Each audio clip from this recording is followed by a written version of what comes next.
Peace and blessings to all the viewers, and I thank you for tuning in again to another episode. So today we want to talk a little bit about Christmas, and as we all know, Christmas is coming up very soon. And so basically, there's many of our brothers and sisters out there who are still in a Christian church,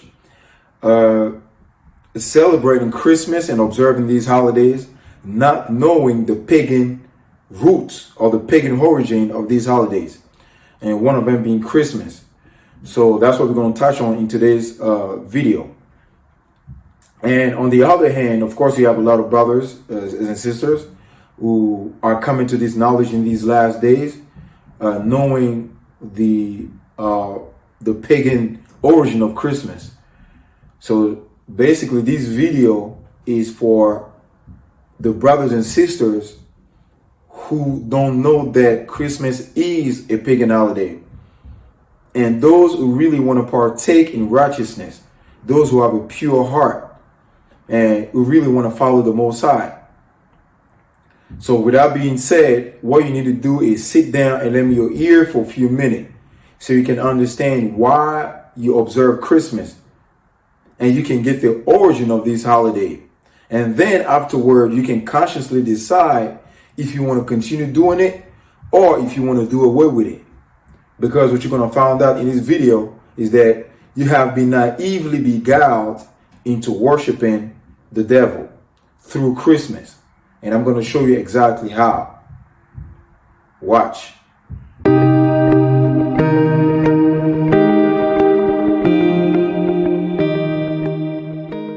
The festivals of Rome are innumerable, but 5 of the most important may be singled out for elucidation.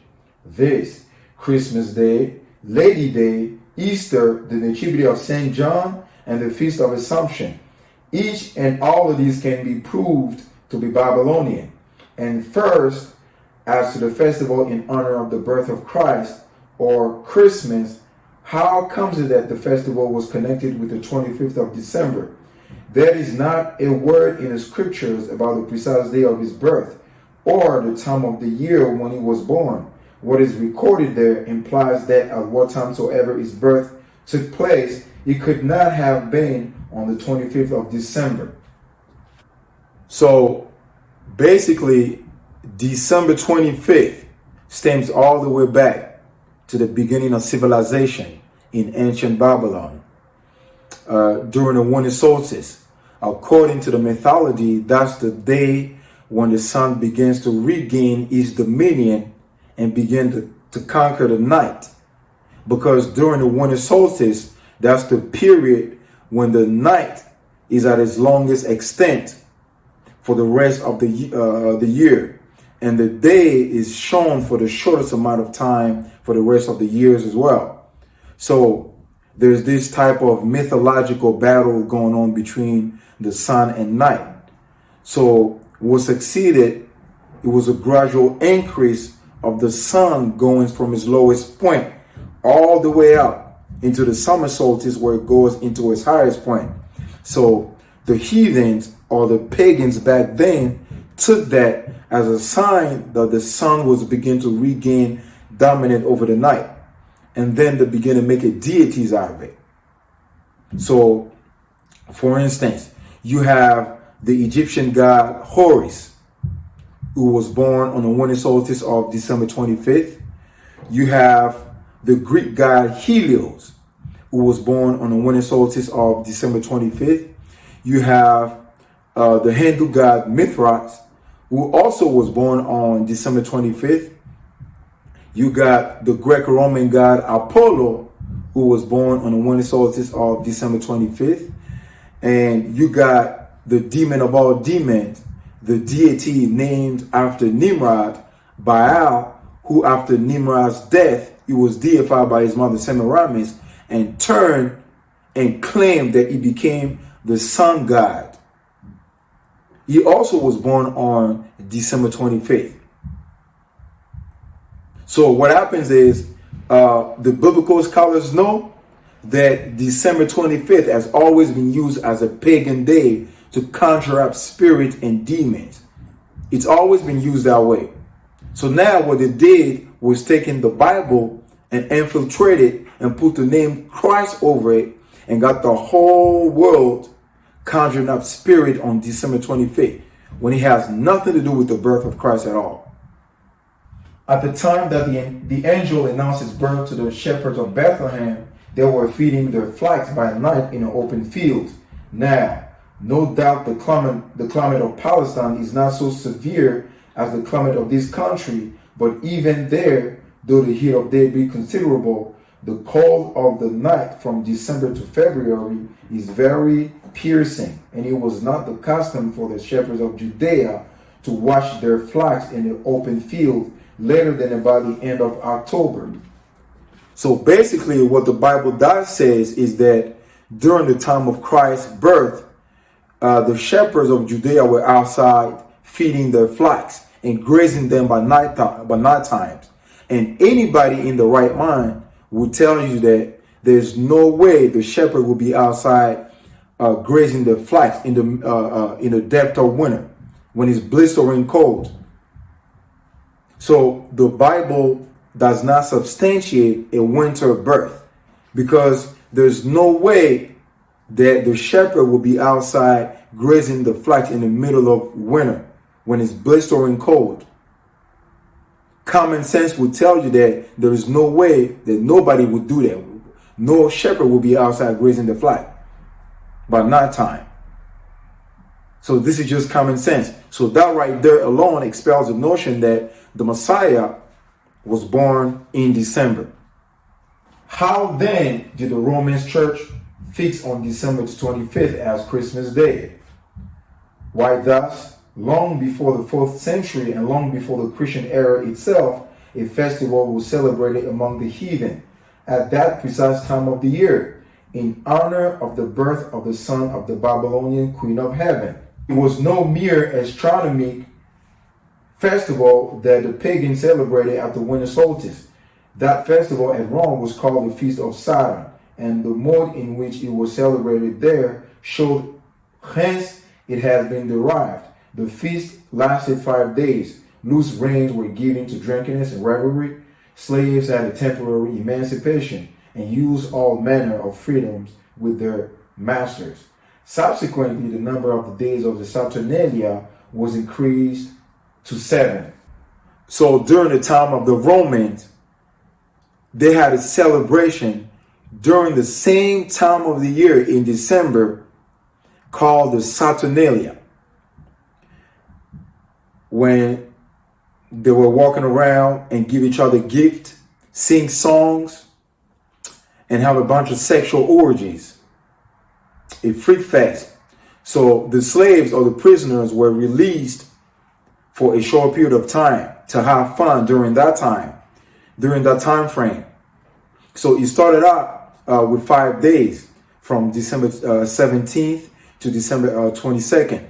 Then it was extended to a week. Winter solstice, a couple of days later, was the shortest day of the year, and the pagans had something called Saturnalia, and it was a time of lawlessness because all the laws were suspended, and people, a bunch of singers actually wandered the streets naked singing, and then they had orgies, sexual orgies. It was a mass thing. Well, when the Catholic Church came along in Italy, the Romans and others didn't want to give up their holidays, so they said, okay, we'll Christianize it. And so they said, okay, we'll say the birth of Jesus was the 25th of December. And then there was a monk who began to add it up. You see, if you read in Luke, it says there's a census taken when Quirinius was governor and so forth and so on. And they could take those leaders and figure the exact time dating from the foundation of Rome. And that's when the dates were established. And so they get pretty close to the date. But to say it's the 25th, shepherds were out abiding in the field. It gets a little cold at night. I mean, were they out there in the middle of winter? I don't know. I've been out there on the shepherd's field on Christmas Eve. It's very nice. But it's cold. And nevertheless, I mean, what was going on? So all this business about mistletoe, pagan, Christmas trees, pagan. Giving out gifts, pagan. Every bit of it is pagan. Every single bit of it is pagan. We've Christianized it all. And so that's good. And so we have time, we celebrate for Jesus. Everybody gets all misty-eyed. But the truth is, they're all pagan. So the pagans of antiquity were already celebrating Christmas before they knew anything about Christ. The difference is they were celebrating and worshiping the Babylonian god Nimrod, reincarnated as Talmud. You can look this up yourself. They changed the name to Saturn. It's the same god, the sun god, deified as the sun god. And they were paying homage and worshiping him at that time, before they had heard anything about Christ. And if you know anything about history, Rome is the one who branched off and gave everyone the religion. Rome, that's where your Christian church comes from. That's where your Catholicism comes from. The Protestants, the Baptists, all those stem from pagan Rome. And that's where you get your Christmas from. These people were already celebrating Christmas before they knew anything about Christ. They're already celebrating Christmas.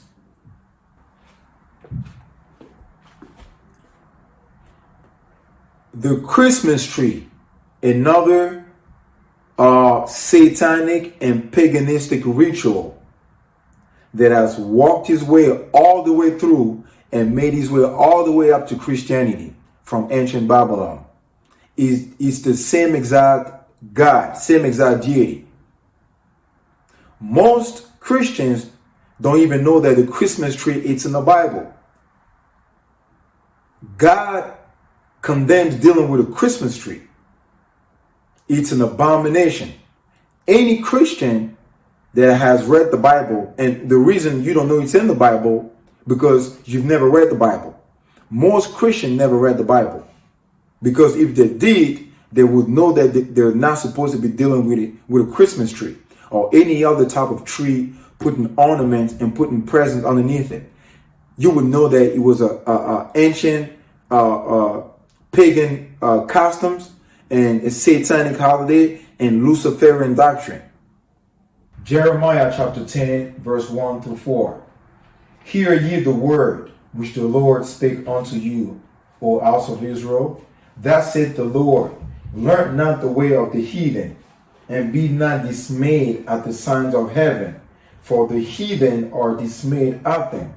For one customs of the people are vain, for one cutteth a tree out of the forest, the work of the hands of the workman with the axe. They deck it with silver and with gold. They fasten it with nails and with hammers, that it move not. The Christmas tree, now so common among us, was equally common in pagan Rome and pagan Egypt. In Egypt, that tree was the palm tree. In Rome, it was the fir. The palm tree denoted the pagan Messiah as Baal Tamor, the fir referring to him as Baal Berith. The mother of Adonis, the sun god and great mediatorial divinity, was mystically said to have been changed into a tree. So early in Rome, they denoted the pagan Messiah or the pagan Jesus as Baal Tamor, and the fir referring to him as Baal Berith. And when you understand anything about religious origin, these are all the same God. They stem from the same God back in ancient Babylon. The worship of Nimrod, reincarnated after he died when he was deified by his mother Semiramis. He became known as Baal, and then became known as Baal-zebub or Beelzebub. And if you read the Bible, that's the highest ranking demon in the demonic forces. But some of them say he casted out demons, but by Beelzebub, the prince of demons. So he's the head chief demon of all the legions underneath him. So when you have this tree in your house, the Christmas tree, you dealing on a high level of satanic worship, whether you know it or not. You dealing directly with Satan himself on a high level. You conjuring up spirit right there. You see that Christmas tree that you brought in your house is a direct connection to Satan himself, the Beelzebub, the prince of the devil. The Christmas tree, as has been stated, was generally at Rome a different fir, even the fir. But the very same idea as was implied in the palm tree was implied in the Christmas fir, for that covertly symbolized the newborn God Baal-Zebubith, Lord of the covenant, and that shadowed forth the perpetuity and everlasting nature of his power, not that after falling before his enemies, he had risen triumphant over them all. Therefore, the 25th of December, the day that was observed at Rome as the day when the victorious God reappeared on earth, was held at the Natalis Invictus Solis, the birthday of the unconquered sun. Now the Yule log is the dead stock of Nimrod, deified as the sun god, but cut down by his enemies.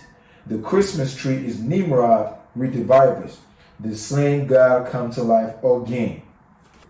So here's another part of the ritual. He started with the Yule log. So now the Yule log is the representation of Nimrod being chopped down, is death. So when you put the Yule log into the fire, so most people don't do that part of the ritual because most of you don't have a fireplace to put it in. So after the Yule log gets burnt, and then on Christmas Day represent the reincarnation of Nimrod, which is the tree with the present underneath it. Because the legend has it that after Nimrod was reincarnated, he would come in the nighttime and leave presents underneath the tree. So it's a whole ritual that has been done, and people don't have no idea why they're doing it. You complete the whole satanic ritual and you have no idea why you're doing it. You can socially program to get ready to participate in a satanic and demonic custom. Satan Claus. That's what it is. That's just the way it is. You might get upset, but it's not going to change the truth. The truth doesn't change no matter how much you get. It is what it is. Christmas is not biblical. Christmas is not biblical. There's no way in the Bible that you can find the word Christmas. And no way in the Bible you're going to find out the people of God and the prophets were observing Christmas every year. That's not a custom instituted, or that's not a holiday that God instituted. So on that note, I say shalom.